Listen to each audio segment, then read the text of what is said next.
Sebuah seni untuk bersikap bodoh amat, bagian 3. Entah kita sadari atau tidak, kita selalu memilih suatu hal untuk diperhatikan. Orang-orang tidak dilahirkan dalam keadaan tanpa kepedulian. Faktanya, kita dilahirkan untuk risau terhadap terlalu banyak hal. Pernahkah kita melihat seorang anak kecil yang menangis karena warna biru di topinya tidak sesuai? Sungguh, anak kecil yang bikin repot. Saat kita belia, semua hal terasa baru dan seru. Semuanya tampak begitu berarti. Karena itu, kita jadi peduli banyak hal.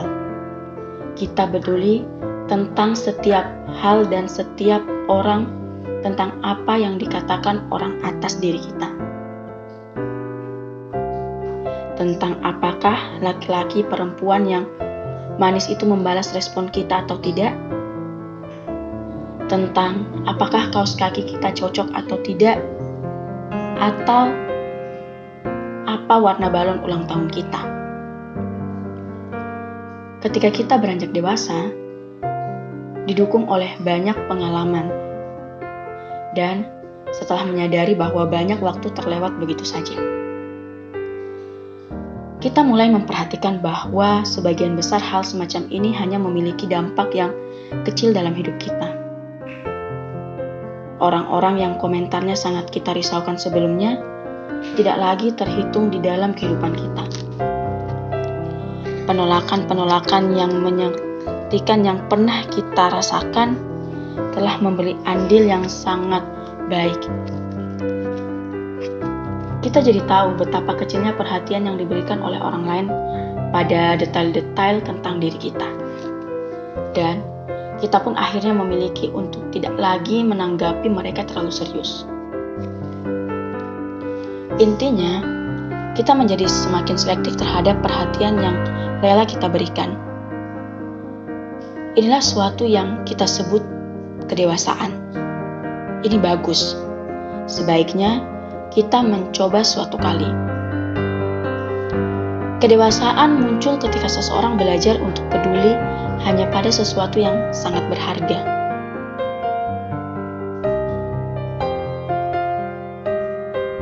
Lalu, seiring bertambahnya usia dan memasuki parubaya, perubahan lain mulai terjadi. Energi kita mulai menurun.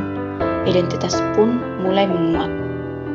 Kita tahu siapa kita, dan kita menerimanya sepenuh hati, termasuk bagian-bagian yang sama sekali tidak membanggakan. Dan anehnya, ini membuat kita merasa merdeka. Kita tidak lagi perlu peduli terhadap setiap hal. Hidup berjalan apa adanya. Kita menerimanya, entah baik atau buruk. Kita menerima bahwa kita tidak akan pernah menyembuhkan kanker atau pergi ke bulan atau merasakan sesuatu yang lain. Dan itu tidak masalah. Hidup harus terus berjalan. Jadi, sekarang ini kita bisa menyisihkan perhatian kita yang semakin berkurang untuk hal yang benar-benar layak dalam kehidupan kita. Keluarga kita, teman-teman kita, atau hal yang lain. Dan herannya, hal-hal itu sudah cukup membahagiakan. Penyederhanaan ini sesungguhnya membuat kita senantiasa merasa sangat bahagia. Dan kita mulai berpikir, mungkin apa yang dikatakan orang lain itu memang benar adanya. Jangan berusaha.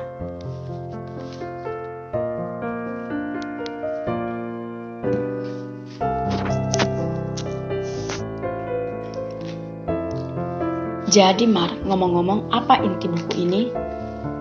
Buku ini akan membantu kita berpikir sedikit lebih jelas untuk memilih mana yang penting dalam kehidupan dan mana yang sebaliknya. Saya yakin bahwa sekarang ini kita menghadapi suatu wabah psikologis, yaitu ketika orang-orang tidak lagi menerima dengan tenang bahwa kadang-kadang ada hal yang tidak menyenangkan dalam hidup ini. Saya tahu terdengar kurang intelektual, hanya di permukaan, tapi yakinlah masalah ini menyangkut hidup dan mati. Karena Saat kita percaya bahwa mengalami hal-hal yang tidak menyenangkan itu sangat memalukan, secara tidak sadar kita mulai menyalahkan diri sendiri. Kita mulai merasa sepertinya ada sesuatu yang salah dalam diri kita, yang menggerakkan kita ke semua jenis kompensasi yang fatal. Kepercayaan ini bahwa tidak semua itu memalukan. Cuek dan masa bodoh adalah cara yang sederhana untuk mengarahkan kembali ekspektasi hidup kita dan memilih apa yang penting dan apa yang tidak penting. Usaha untuk mengembangkan kemampuan ini mengarah pada sesuatu yang saya pikir bisa menjadi semacam pencerahan praktis.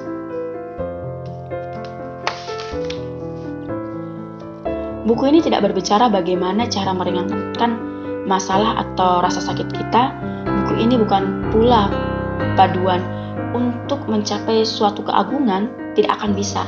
Karena keagungan hanya sebuah ilusi dalam pikiran kita, suatu destinasi kebohongan yang seakan-akan wajib kita capai.